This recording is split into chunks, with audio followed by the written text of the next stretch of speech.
بسم اللہ الرحمن الرحیم۔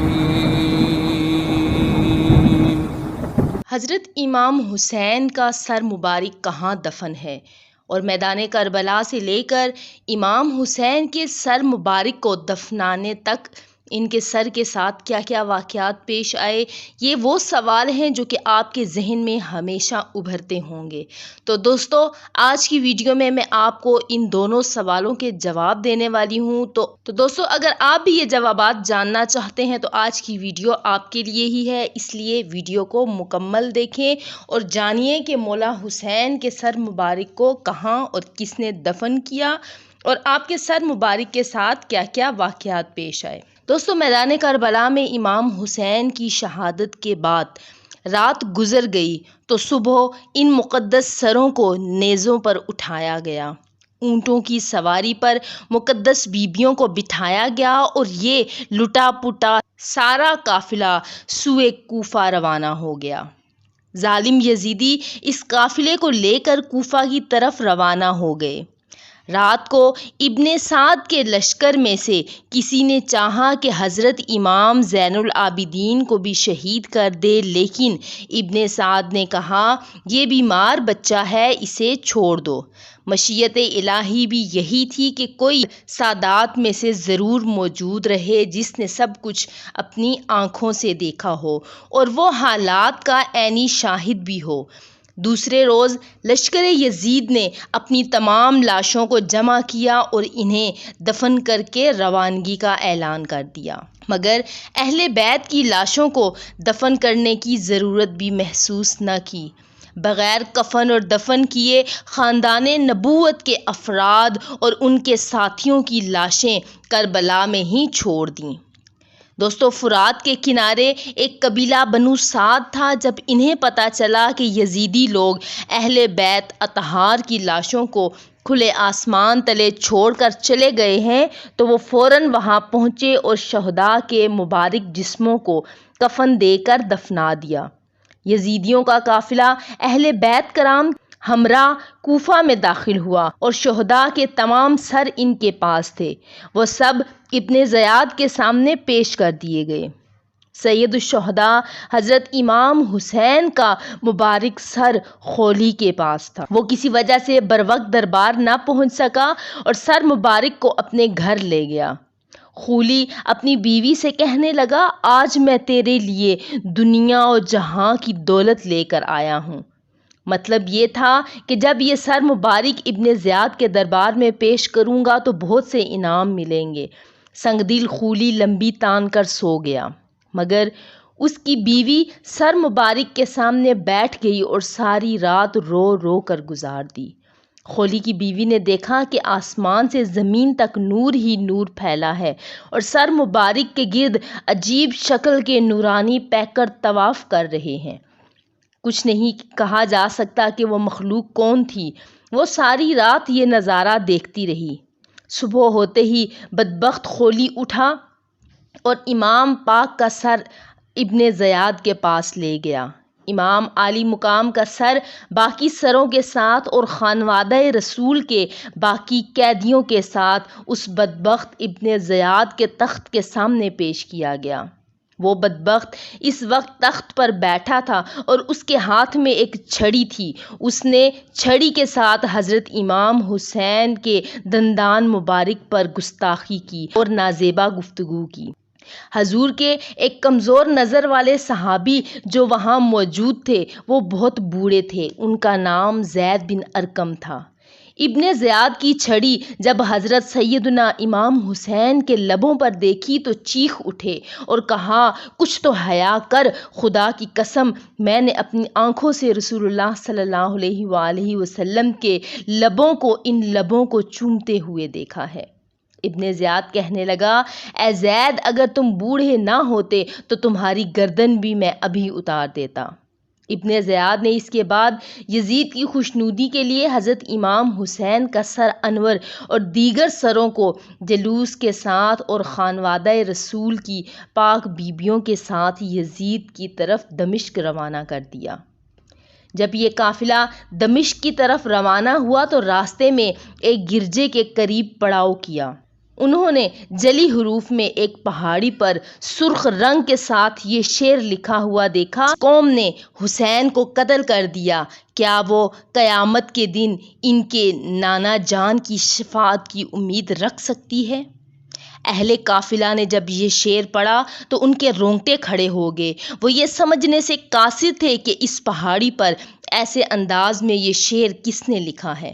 ابھی وہ حیران و پریشان ہو رہے تھے کہ قریبی گرجا سے ایک پادری ان کے پاس آیا تو اہل قافلہ نے اس کی آمد کو غنیمت جانا اور اس سے پوچھا کہ یہ شعر اس پہاڑی پر کس نے لکھا ہے اور یہ کب سے لکھا ہوا ہے۔ وہ راہب کہنے لگا کہ یہ شعر تو ہمارے بڑوں کے زمانے سے یہاں لکھا ہوا ہے۔ راہب نے پوچھا، یہ نیزے پر سر کس کا ہے؟ یہ قیدی کون ہے؟ راہب کو بتایا گیا کہ یہ سر حسین ابن علی کا ہے اور یہ بیبیاں اس مقدس خاندان کی ہیں۔ وہ راہب کانپ اٹھا۔ 10,000 دینار کے بدلے اس راہب نے ایک رات کے لیے اس قافلے سے سر حسین لے لیا۔ قافلے نے ایک رات کے لیے وہیں پڑاؤ کیا۔ راہب نے اپنا گھر خالی کروا کر پاک بیبیوں کو وہاں ٹھہرایا اور خود سر مبارک کو ایک دھوئے ہوئے پاک تشت میں رکھ کر خود اس کے سامنے بیٹھ گیا۔ خیر، یہ ایک الگ واقعہ ہے کہ کیسے اس راہب نے پاک بیبیوں اور مبارک سر کی خدمت کی، جو یہاں بیان کرنا مقصود نہیں ہے۔ دوستو، صبح ہوتے ہی یہ قافلہ دوبارہ روانہ ہوا۔ جب یہ قافلہ یزید کے دربار پہنچا تو وہ پہلے سے ہی اس قافلے کا منتظر تھا۔ جب سر حسین یزید کے سامنے رکھا گیا اور وہ اپنے تخت پر بیٹھا تھا تو اس نے ایک چھڑی حضرت حسین کے ہونٹوں اور دانتوں پر مار کر کہا، تم اپنے انجام کو پہنچ چکے ہو۔ یزید نے جب نواسہ رسول اللہ صلی اللہ علیہ وآلہ وسلم کے سر مبارک کی توہین کی تو وہاں موجود حاضرین نے اعتراض کیا، جس میں قابل ذکر یحییٰ بن حکم اور صحابی رسول حضرت برزہ اسلمی تھے جن کو یزید نے اپنے محل سے نکال دیا۔ اس کے بعد دختر سیدہ کائنات حضرت زینب نے ایک تاریخ ساز خطبہ یزید کے دربار میں دیا کہ جس سے وہاں موجود لوگوں کے دل لرز اٹھے۔ یزید جب پشیمان ہوا تو اس نے قافلے کو قید میں ڈال دیا۔ قید سے رہائی کے بعد دوستو وہ بھی کیا منظر تھا کہ جب یہ لٹا پٹا قافلہ اپنے نانا کی سرزمین مدینہ طیبہ میں پہنچا تو بیمار زین العابدین امام زین العابدین سید سجاد نے ایک نظر روضہ رسول کی طرف دیکھا اور صرف اتنا ہی کہہ سکے، یا رسول اللہ، آپ کو اپنے نواسے کا سلام پہنچے۔ دوستو، اس قافلے کے مدینہ پہنچنے سے پہلے ہی وہاں پہ خبر پہنچ چکی تھی، لہٰذا جب یہ قافلہ مدینہ پہنچا تو وہاں پہ کوہرام مچا ہوا تھا، قیامت کی گھڑی تھی، لوگ دھاڑے مار مار کے رو رہے تھے۔ دوستو، سید الشہداء کے سر مبارک کے بارے میں 5 روایات ملتی ہیں کہ وہ کہاں اور کس نے دفن کیا۔ سب سے پہلی روایت علامہ قرطبی اور شاہ محدث دہلوی سے ہے کہ یزید نے اسیران کربلا اور سر انور کو مدینہ بھیجا، جہاں پر حضرت امام زین العابدین نے سر مبارک کو حضرت حسن یا حضرت سیدہ فاطمہ سلام اللہ علیہا کے پہلو میں دفن کر دیا۔ دوسری روایت میں ابو ریحان البیرونی کہتے ہیں کہ اسیران کربلا نے 40 روز کے بعد کربلا واپس آ کر سر مبارک کو جسد مبارک کے ساتھ ملا کر دفن کیا۔ تیسری روایت یہ ہے کہ یزید کے حکم پر سر امام حسین کو ہر شہر میں لے جایا گیا۔ جب یہ سر اسکلان پہنچا تو وہاں کے امیر نے اسے دفن کر دیا۔ چوتھی روایت یہ ہے کہ اسکلان میں جب فرنگیوں کی حکومت قائم ہوئی تو 548 ہجری میں طلحہ بن زریق نائب مصر نے اسکلان سے سر انور کو لیا اور مصر لے گیا، وہاں اس نے مشہد حسینی بنوا دیا۔ اس کے متعلق علامہ ابن حجر حتمی مکی روایت فرماتے ہیں کہ سلیمان بن عبد الملک نے حضور صلی اللہ علیہ وآلہ وسلم کو خواب میں دیکھا۔ آپ اس کے ملاطفت فرما رہے ہیں اور اس کو بشارت دے رہے ہیں۔ صبح اس نے حضرت امام حسن بصری سے اس کی تعبیر پوچھی تو انہوں نے فرمایا شاید تو نے حضرت محمد صلی اللہ علیہ وآلہ وسلم کی آل کے ساتھ کوئی بھلائی کی ہے۔ اس نے کہا ہاں مجھے ایک بات یاد ہے، میں نے نواسہ رسول حضرت حسین کے سر مبارک کو خزانہ یزید میں دیکھا تو میں نے ان کو 5 کپڑوں کا کفن پہنایا اور میں نے اپنے ساتھیوں کے ساتھ ان پر نماز جنازہ پڑھی اور انہیں قبر میں دفن کر دیا۔ دوستو سلیمان بن عبد الملک کے بعد اس کے جانشین عمر بن عبد العزیز نے سر مبارک کو نکالا اور کربلا جا کر خود جسد مبارک کے ساتھ دفن کر دیا۔ ایک روایت یہ ہے کہ جب منصور ابن جمہور نے شام کو فتح کیا تو شہر میں داخل ہونے کے بعد وہ یزید کے خزانے والے کمرے میں گیا۔ وہاں پر اسے سرخ رنگ کی ایک ٹوکری ملی۔ منصور نے اپنے غلام سے کہا اس ٹوکری کو حفاظت سے رکھو کہ یہ بنو امیہ کے قیمتی خزانوں میں سے ایک خزانہ ہے۔ لیکن جب اس کو تھوڑے عرصے کے بعد کھولا تو دیکھا کہ اس میں امام حسین کا نورانی سر ہے جس سے عطر کی خوشبو آ رہی تھی۔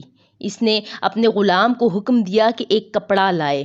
اس نے سر مبارک کو اس کپڑے سے ڈھانپ دیا، پھر کفن کرنے کے بعد اس سر مبارک کو دمشق میں باب فرادیس کے پاس دفن کر دیا۔ دوستو یہ تھی وہ تمام حکایات جو کہ سر اقدس امام حسین کے بارے میں تھی، جو کہ میں نے آپ کے ساتھ شیئر کی ہیں۔ اگر ویڈیو پسند آئی ہے تو ویڈیو کو لائک کر کے شیئر کر دیجئے۔ جزاک اللہ خیرہ۔